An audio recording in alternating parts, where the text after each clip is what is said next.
তো ভিডিওটা দেখতে থাকো। এখানে তাকাবি আর সরে নে যা। তো বন্ধুরা দেখতে পাচ্ছ এখানে প্রচুর পরিষ্কার করা হচ্ছে।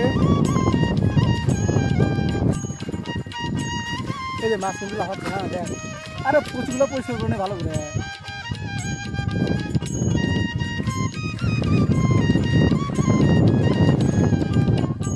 কি মাছ পাইছিস? দেখি কি মাছ। বন্ধুরা একটা চিংড়ি মাছ আছে, দেখি আর কি মাছ।